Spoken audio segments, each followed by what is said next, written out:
এই মুহূর্তে আয়ুষ্মান ভারত প্রধানমন্ত্রী জন আরোগ্য যোজনা নিয়ে সব থেকে বড় আপডেট।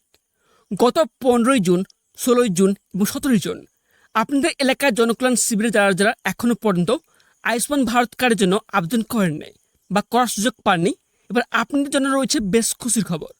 কেননা ইতিমধ্যে আপনাদের এলাকা ভিত্তিক প্রত্যেক আশাকর্মী কিন্তু এই আয়ুষ্মান ভারত কার্ড তৈরি করতে পারেন। সেজন্য প্রত্যেকের বাড়ি বাড়ি গিয়ে এই আয়ুষ্মান ভারত প্রধানমন্ত্রীর জন্য আরোগ্য যোজনার ফর্ম পৌঁছে দিচ্ছেন, যাতে আপনারা প্রত্যেকে এই কার্ডের সুবিধা পান।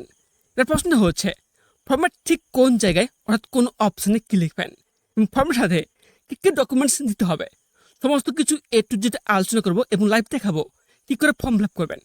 তাই ভিডিওটি 1 সেকেন্ডের জন্য স্কিপ না করে প্রথম থেকে শেষ পর্যন্ত মন সহকারে দেখবেন এবং এরকম গুরুত্বপূর্ণ আপডেট সবার আগে পেতে অতি অবশ্যই আমাদের এই ইউটিউব চ্যানেলটিকে সাবস্ক্রাইব করে পাশ থেকে বেল আইকনটি অন করে রাখুন। এবং যারা এই মুহূর্তে ফেসবুক থেকে দেখছেন তারা অতি অবশ্যই ফেসবুক পেজটিকে ফলো করে রাখুন। তো চলুন মূল বিষয়টিতে যাওয়া যাক। এই মুহূর্তে আপনার স্ক্রিনে দেখতে পাচ্ছেন, এটা হচ্ছে আয়ুষ্মান ভারত কার্ড তৈরির জন্য আবেদন ফর্ম। ঠিক আছে, এখানে দেখবেন প্রথমে কি বলা হয়েছে যে আয়ুষ্মান ভারত প্রধানমন্ত্রী জন আরোগ্য যোজনা আবেদনকারীর সাথে কর্ন ফর্ম। ঠিক আছে, তবে এখানে আপনাদের বলে কি যে এই ফর্মটি আপনারা কোথা থেকে সংগ্রহ করবেন। আপনাদের এলাকার যে আশাকর্মী রয়েছে সে আশাকর্মীর বাড়ি থেকে কিন্তু এই ফর্ম আপনারা সংগ্রহ করবেন। না হলে আশাকর্মীরা আপনাদের প্রত্যেকের বাড়িতে বাড়িতে গিয়ে কিন্তু এই ফর্মটি কিন্তু দিয়ে যাবে। এছাড়াও আপনাদের বলে রাখি যে আপনাদের পরিবারে যদি 5 জন কিংবা 6 জন কিংবা 7 জন সদস্য থাকে, প্রত্যেকের ক্ষেত্রে কিন্তু আলাদা আলাদা কিন্তু ফর্ম দিয়ে যাবে। আপনারা এখানটায় মোটেও ভাববেন না যে একটি ফর্ম পেলেন এবং একটি ফর্মে ফিল আপ করে আপনারা জমা দিয়ে দিলেন, এমনটা কিন্তু মোটেও না। আপনার পরিবারে যদি 7 জন সদস্য থাকে, সেক্ষেত্রে 7 জন সদস্যের ক্ষেত্রে কিন্তু আলাদা আলাদা কিন্তু ফর্ম দিয়ে যাবে। ঠিক আছে, তারপর নিচে আসবেন, এখানে বলে রাখি যে এই ফর্মটি আপনারা ফিল আপ করবেন কী করে। ঠিক আছে, এখানে দেখবেন এখানে লেখা থাকবে। ঠিক আছে, আপনার গ্রামের নাম এবং আপনার জেলার নাম কিন্তু এখানটায় অটোমেটিক কিন্তু অলরেডি লেখা থাকবে। আপনার নিচে আসবেন, এখানে দেখবেন স্ক্রিনে একটি নাম্বার কিন্তু এখানে শো করবে। ঠিক আছে, এটা হচ্ছে আপনার যে ফর্ম, সেই ফর্মে কিন্তু একটা নাম্বার রয়েছে, সেই নাম্বার কিন্তু এখানটায় শো করবে। তারপর দেখবেন এখানে ডান সাইডে কী রয়েছে, তারিখ। এখানে আপনার কোন তারিখটি দেবেন, আপনি ফর্মটি ফিল আপ করে আপনার যে সমস্ত ডকুমেন্টস অ্যাটাচ করে যেদিন ফর্ম জমা দেবেন, ঠিক আছে, ওই দিনকে তারিখ কিন্তু এখানে দেবেন। এখানে দেখবেন বলা হয়েছে দিন, মাস, বছর। প্রথম দুটি বক্সে এখানটায় আপনার দিন দেবেন, তারিখটা দেবেন। তারপর দেখবেন মাঝখানে দুটি বক্সে এখানটায় মাস দেবেন। ঠিক আছে, তারপর শেষে 4টি বক্সে কত সাল চলছে সেই সালটা কিন্তু এখানটা আপনি দিয়ে দেবেন। বুঝতে পারলাম। তারপর নিচে আসবেন, এখানে কি বলা হয়েছে আবেদনকারী তথ্য, অর্থাৎ এখানে দেখবেন রয়েছে আধার নাম্বার। ঠিক আছে, এখানে আপনার স্ক্রিন দেখতে পাচ্ছেন, এখানে কিন্তু অলরেডি আগে থেকে কিন্তু এখানে আধার নাম্বার এবং আবেদনকারীর নাম কিছু তথ্য কিন্তু এখানে ফর্মে কিন্তু কিছু তথ্য কিন্তু অলরেডি কিন্তু এখানে শো করছে। আপনি যখনই আশাকর্মী থেকে এই ফর্ম আপনি কালেক্ট করবেন, প্রত্যেক সদস্যের কিন্তু কিছু তথ্য কিন্তু অলরেডি কিন্তু লেখা থাকবে। বুঝতে পারলাম। এবং তার মধ্যে কিছু তথ্য কিন্তু আপনাদের নিজে থেকে দিতে হবে। ঠিক আছে, এখানে দেখবেন কি রয়েছে যে আবেদনকারী যিনি আবেদন করছেন, ঠিক আছে, তার আধার নাম্বার এবং আবেদনকারীর নাম, রেশন কার্ড নাম্বার, এগুলো কিন্তু অটোমেটিক কিন্তু লেখা থাকবে। তবু আপনারা কী করবেন, এখানটা একবার হলেও আপনারা মিলিয়ে নেবেন। ঠিক আছে, তারপর নিচে আসবেন, এখানে কি বলা হয়েছে রেশন কার্ডের বিভাগ। আপনার যে রেশন কার্ড রয়েছে সেটা কোন ক্যাটাগরি। ঠিক আছে, এখানে দেখবেন রয়েছে AAY, যেটাকে আমরা অন্তোদয় অন্ন যোজনা বলে থাকি। সেখানে রয়েছে SPHH, 3 নম্বর রয়েছে PHH। তবে এখানে একটি সমস্যা রয়েছে, এছাড়া যে আর দুটি ক্যাটাগরি রয়েছে RKSY1 এবং RKSY2, সেই দুটি অপশান কিন্তু এখানে শো হচ্ছে না, এখানে লেখা নেই। ঠিক আছে, তবে এখানে যদি লেখা নেই, আপনারা একবার হলেও আপনি যে আশাকর্মী রয়েছে ওনার সাথে কিন্তু একবার যোগাযোগ করে নেবেন যে এখানে কী করা দরকার। ঠিক আছে, তারপর এখানটায় আরেকটি সমস্যা রয়েছে, অনেকের ক্ষেত্রে দেখলাম, ধরুন ইনি যে আবেদন করছেন, এখানে রয়েছে বাপি কান্ডার। ঠিক আছে, ইনি যে আবেদন করছেন, ওনার যে রেশন কার্ড রয়েছে সেটা হচ্ছে PHH ক্যাটাগরি। ঠিক আছে, কিন্তু ফর্মে কী রয়েছে, এখানে SPHH যে রয়েছে রেশন কার্ড ক্যাটাগরি, এখানে টিকচিহ্ন দেওয়া রয়েছে। সেক্ষেত্রে কিন্তু এরকম একটি সমস্যা দেখা যাচ্ছে। আপনি যদি এরকম সমস্যার সম্মুখীন হন, সেক্ষেত্রে আপনারাও যা আশাকর্মী রয়েছে ওনার সাথে কিন্তু একবার যোগাযোগ করে নেবেন যে এর সমাধান কী রয়েছে। ঠিক আছে, তারপর নিচে আসবেন, এখানে কি বলা হয়েছে যে আধার সংযুক্ত মোবাইল নাম্বার।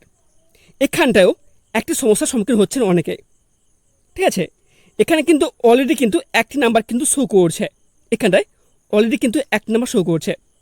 যে মোবাইল নাম্বারটি আপনার যে পরিবারের সদস্য রয়েছে কারোর নাম্বার সাথে কিন্তু এখানে মিল খাচ্ছে না, ঠিক আছে। এখানটা আপনারা একবার হলেও আশাকর্মীর সাথে একবার যোগাযোগ করে নেবেন যে নাম্বারটি এখানে শো করছে, এখানে যে নাম্বারটি শো করছে এই নাম্বার কিন্তু আপনাদের পরিবারে কোনো সদস্যের সাথে মিল খাচ্ছে না। এক্ষেত্রে এর উপায় কী রয়েছে, আপনারা একবার হলেও আশাকর্মীকে ফোন করে নেবেন বা যোগাযোগ করে নেবেন, ঠিক আছে। তবে এখানটা আপনাদের বলে কি সুবিধার্থে যে আমরা যখন আশাকর্মীকে ফোন করেছিলাম, যোগাযোগ করেছিলাম, তখন উনি বলেন এখানে অবলিক দিয়ে আপনার যে মোবাইল নাম্বারটি লিঙ্ক রয়েছে সেই মোবাইল নাম্বার কিন্তু এখানে দিয়ে দিতে। বুঝতে পারলাম। তারপর দেখবেন নেক্সট এখানে কী বলা হয়েছে, লিঙ্গ। যিনি আবেদন করছেন উনি যদি পুরুষ হয়ে থাকেন সেক্ষেত্রে এই বক্সটা টিকশন থাকবে, আর যদি মহিলা হয়ে থাকে এই বক্সটা টিকশন থাকবে। এখানটা আপনাদের কোনো কিছু করার দরকার নেই, ঠিক আছে। তারপর নেক্সট অপশানে এখানে কী বলা হয়েছে, জন্ম তারিখ। যিনি আবেদন করছেন ওনার কিন্তু জন্ম তারিখ কিন্তু এখানটা অলরেডি কিন্তু এখানটায় লেখা থাকবে। বুঝতে পারলাম। তারপর নিচে আসবেন, এখানে কী বলা হয়েছে, সম্পূর্ণ ঠিকানা, বাড়ি নম্বর, রাস্তা, গ্রাম, ওয়ার্ড, ঠিক আছে। অনেকের ক্ষেত্রে ফর্মে দেখলাম এখানটায় এই জায়গাটায় কোনো কিছু ডিটেলস কিন্তু লেখা নেই। এখানে কী বলা হয়েছে যে আপনার সম্পূর্ণ ঠিকানা কিন্তু এখানে লিখতে হবে, ঠিক আছে। তবে আবার অনেকের ফর্মে দেখলাম এখানে সমস্ত ডিটেলস কিন্তু এখানে লেখা রয়েছে অলরেডি। যদি এখানটা আপনারা দেখেন যে এখানটা আপনার কোনো ঠিকানা লেখা নেই, সেক্ষেত্রে আপনারা কী করবেন, আপনার স্টেট দেবেন, ঠিক আছে, ভিলেজ দেবেন, ডিস্ট্রিক্ট দেবেন, পিন দেবেন, ঠিক আছে। তার পোস্ট অফিস দেবেন এবং পুলিশ স্টেশন কী রয়েছে সেটা কিন্তু এখানে আপনারা দিয়ে দেবেন। বুঝতে পারলাম। এবং কী দেবেন, এখানে সমস্ত কিছু তথ্য কিন্তু ক্যাপিটালে দেবেন। বুঝতে পারলাম। তারপর নিচে আসবেন, এখানে বলা হয়েছে কি জেলা, ঠিক আছে। আপনার জেলা, ব্লক, গ্রাম পঞ্চায়েত এবং আপনার পরিবারের যে প্রধান রয়েছে এই তিনটি তথ্য কিন্তু এখানটা অলরেডি কিন্তু লেখা থাকবে, তবুও আপনারা একবার মিলিয়ে নেবেন। তারপর এখানটা একটি জিনিস নোটিস করবেন, এখানে রয়েছে মোট পরিবারের সদস্য। এখানটায় আমি লিখেছি 7 জন। যিনি আবেদন করছেন তার পরিবারের সদস্য হচ্ছে 7 জন, ঠিক আছে। আপনার পরিবার যদি 5 জন কিংবা 4 জন হয়ে থাকে বা 2 জন হয়ে থাকে এক্ষেত্রে সেই সংখ্যাটা কিন্তু এখানটা আপনি লিখে নেবেন, ঠিক আছে। তারপর নেক্সট রয়েছে প্যান নাম্বার। এখানে কিন্তু আগে থেকে লেখা থাকবে না, আপনার যে প্যান কার্ড রয়েছে প্যান কার্ড ধরে এখানটায় আপনার নাম্বারটা কিন্তু এখানটা আপনারা দিয়ে দেবেন। বুঝতে পারলাম। তারপর নিচে আসবেন, এখানে কী বলা হয়েছে, নির্বাচনী তথ্য 18 বছরের উপরে হলে, ঠিক আছে। এখানে কী চাওয়া হয়েছে যে epic number, SC number, part number, ক্রমিক নাম্বার, এই 4টি নাম্বার কিন্তু আগে থেকে লেখা থাকবে না, আপনাদের দিতে হবে। তবে এই 4টি নাম্বার আপনারা পাবেন কী করে, এই 4টি তথ্য বের করার 2টি উপায় রয়েছে। একটি হচ্ছে অনলাইনে চেক করার মাধ্যমে, ঠিক আছে। আর সেকেন্ড হচ্ছে এই 2026 সালে ভোটের আগে মনে রাখবেন যে বিএলও প্রত্যেকের বাড়িতে গিয়ে একটি ভোটার ইনফরমেশন স্লিপ কিন্তু বিলি করেছিল, ঠিক আছে। সেই ইনফরমেশন ভোটার স্লিপ যদি আপনার থাকে ওইখান থেকে কিন্তু আপনার এখানে এপিক নাম্বার, এসসি নাম্বার এবং পার্ট নাম্বার, ক্রমিক নাম্বার আপনারা পেয়ে যাবেন। বুঝতে পারলাম। তবে এখানটা আপনি বলে রাখি, এখানে দেখছেন বলা হচ্ছে এপিক নাম্বার, এটা হচ্ছে আপনার যে ভোটার কার্ড রয়েছে সেই কার্ড নাম্বারটা এখানে দেবেন, ঠিক আছে। তারপর নেক্সট রয়েছে এসসি নাম্বার। এসসি নাম্বার হলো অ্যাসেম্বলি কনস্টিটিউয়েন্সি, ঠিক আছে, যে নাম্বারটি রয়েছে সেই নাম্বারটি এখানে দেবেন। নেক্সট হচ্ছে পার্ট নাম্বার এবং ক্রমিক নাম্বার, আপনারা ওইখান থেকেও আপনারা পেয়ে যাবেন। বুঝতে পারলাম। তারপর নিচে আসবেন, এখানে বলা হচ্ছে স্বাস্থ্যসাথী বিবরণ। স্বাস্থ্যসাথী ইউআরএন নাম্বার, 17 সংখ্যা। যিনি আবেদন করছেন বাপি খান্ডার, ঠিক আছে, ওনার যদি নিজস্ব যদি স্বাস্থ্যসাথী কার্ড থাকে সেক্ষেত্রে কিন্তু নাম্বার রয়েছে, সে নাম্বার কিন্তু এখানটা আপনারা দিয়ে দেবেন। বুঝতে পারলাম। এছাড়াও এখানটা আপনি বলে রেখে যিনি আবেদন করছেন ওনার যদি নিজস্ব স্বাস্থ্যসাথী কার্ড না থাকে, তবে এখানটায় অনেকে খেয়াল করবেন যে আপনার বাড়িতে অনেকে রয়েছেন, ধরুন আপনার মায়ের নামে স্বাস্থ্যসাথী কার্ড রয়েছে এবং স্বাস্থ্যসাথী কার্ডে তার হাজব্যান্ডের নাম বা ছেলের নাম কিন্তু যুক্ত করা হয়েছে।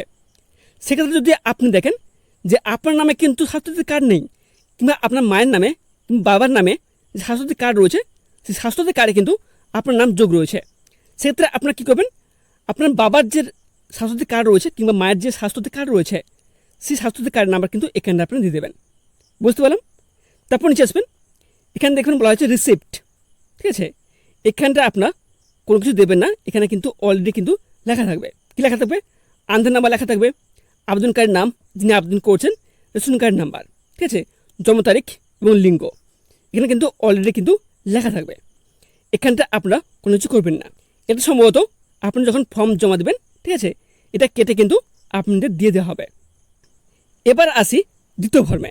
এখানে দেখবেন কী বলা হয়েছে, বাতিল করার মাপকাঠি, বিষয় অথবা মানদণ্ড।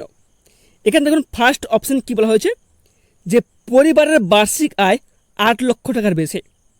ঠিক আছে, যদি আপনার পরিবারের বার্ষিক আয় 8 লক্ষ টাকার বেশি হয়ে থাকে, সেক্ষেত্রে আপনারা কী করবেন, যে হ্যাঁ বক্স রয়েছে এই হ্যাঁ বক্সে টিকটুন দেবেন।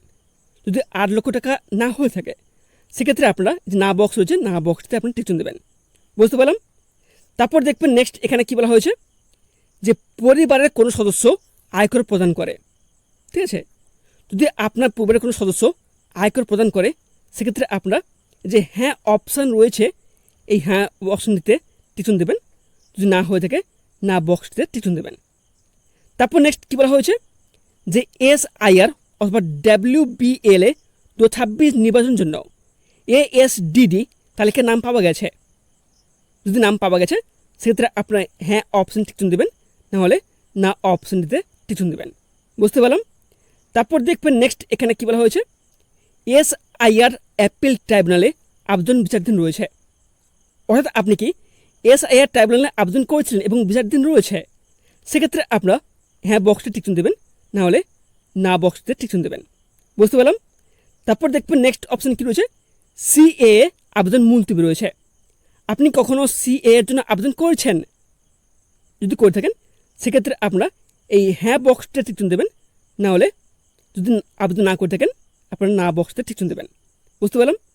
তারপর দেখবেন নেক্সট বলা হয়েছে, অন্নপূর্ণা যোজনার উপভোক্তা তালিকা থেকে নাম বাদ দেওয়া হয়েছে।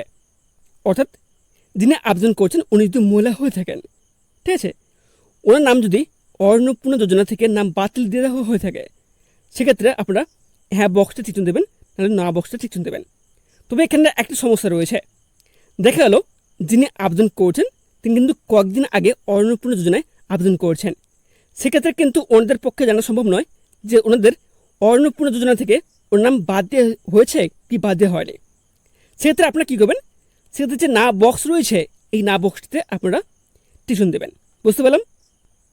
তারপর দেখবেন নেক্সট অপশন রয়েছে, ব্যক্তি জীবিত নন বা স্থায়ীভাবে স্থানান্তরিত হয়েছেন। ঠিক আছে, যিনি আবেদন করছেন উনি কি জীবিত রয়েছেন নাকি মৃত রয়েছেন? যদি জীবিত না থেকে থাকেন, সেক্ষেত্রে আপনারা হ্যাঁ বক্সে টিকটুন দেবেন। ঠিক আছে, কিংবা স্থায়ীভাবে স্থানান্তর হয়েছেন, সেক্ষেত্রে আপনারা টিকটুন দেবেন। আর যদি উনি জীবিত রয়েছেন, ঠিক আছে, সেক্ষেত্রে আপনারা না বক্সে টিকটুন দেবেন। তারপর নিচে আসবেন, এখানে কি বলা হয়েছে, যে আবেদনকারীর সম্মতি। ঠিক আছে, এখানে দেখবেন স্পষ্ট লেখা রয়েছে, কি লেখা রয়েছে, যে আমি এতটা ঘোষণা করছি যে উপরের তথ্য আমার জ্ঞান ও বিশ্বাস মতে সত্য এবং প্রযোজ্য ক্ষেত্রে আমি সমস্ত সহায়ক দলিল প্রদান করেছি। আমি জানি যে আমার দেওয়া কোন তথ্য মিথ্যা প্রমাণিত হলে আমার সামাজিক সুরক্ষা সুবিধা বন্ধ করা হবে। অর্থাৎ এখানে ক্লিয়ারলি বলা হয়েছে, এখানকার ফর্মে আপনি যে সমস্ত তথ্য দেবেন সেগুলো যাতে অতি অবশ্যই সঠিক হতে হবে। যদি একবার ভুল প্রমাণিত হয়, ঠিক আছে, সেক্ষেত্রে আপনি যে সমস্ত সামাজিক প্রকল্প থেকে সুবিধা পাচ্ছেন কিংবা আপনার পরিবারে যে কেউ যদি কোনো সামাজিক প্রকল্প থেকে সুবিধা পেয়ে থাকে, সেক্ষেত্রে কিন্তু ওর নাম কিন্তু বাদ দিতে হবে। এখানে বলা হয়েছে। ঠিক আছে, এটা পড়ার পর কী করবেন, এখানে দেখবেন একটি বক্স রয়েছে, এই বক্সতে আপনি টিকটুন দেবেন। বুঝতে পারলাম? তারপর দেখবেন এখানে কী বলা হয়েছে, আবেদনকারীর স্বাক্ষর অথবা বুড়ো আঙুলের ছাপ। যিনি আবেদন করছেন, ঠিক আছে, ওনাকে কিন্তু এখানে সিগনেচার করতে হবে। উনি যদি সিগনেচার করতে পারেন তাহলে এখানে সিগনেচার করবেন, আর উনি যদি সিগনেচার না করতে পারেন তাহলে ওনার যে বুড়ো আঙুল রয়েছে এখানটা কিন্তু টিপসই কিন্তু করতে হবে। বুঝতে পারলাম? অর্থাৎ ছাপ দিতে হবে। তারপর নিচে আসবেন, এখানে বলা হয়েছে কি ফ্রন্ট লাইন কর্মী অর্থাৎ FLW। ঠিক আছে, এখানে সমস্ত যে তথ্য রয়েছে এখানে আপনি দেবেন না। যে অফিস রয়েছে অফিসটা কিন্তু এখানে ফর্ম ফিল আপ করবে, আপনারা এখানে কোনো কিছু করবেন না। তবে এর সাথে আপনাদের বলে রাখি যে এই ফর্মের সাথে আপনারা কোন কোন ডকুমেন্টস অ্যাটাচ করে জমা দেবেন। আপনার যে আধার কার্ড রয়েছে, ঠিক আছে, আধার কার্ডের জেরক্স কপি। তারপর আপনার যে ভোটার কার্ড রয়েছে ভোটার কার্ডের জেরক্স কপি। তারপর রয়েছে খাদ্য সুরক্ষা কার্ড, ঠিক আছে, সেই খাদ্য সুরক্ষা কার্ডের জেরক্স কপি। আর আপনার যদি স্বাস্থ্যদের থেকে থাকে, সেক্ষেত্রে আপনার স্বাস্থ্যদের কার্ডের জেরক্স কপি লাগবে।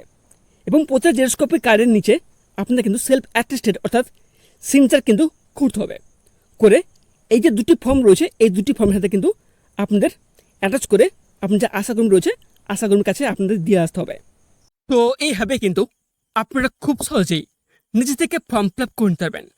আর যদি কোনো প্রকার প্রশ্ন থাকে তাহলে অতি অবশ্যই আপনার যে আশাকর্মী রয়েছে ওনাদের সাথে অতি অবশ্যই পরামর্শ করে নেবেন। ভিডিওর তথ্যগুলো যদি আপনার সামান্যতম উপকারে আসলে অবশ্যই এক লাইক করবেন এবং আপনার পরিচিত মা বোন বা বন্ধু বান্ধব সাহায্য করতে ভিডিওটি প্রচুর পরিমাণে শেয়ার করে দেন, যাতে সবাই এই সুবিধা নিতে পারে। এরকম গুরুত্বপূর্ণ ও কাজের আপডেট সবার আগে পেতে আমাদের এই ইউটিউব চ্যানেলটিকে সাবস্ক্রাইব করে পাশ থেকে বেল আইকনটি অন করে রাখুন। দেখা হচ্ছে পরের ভিডিওটিতে। ধন্যবাদ।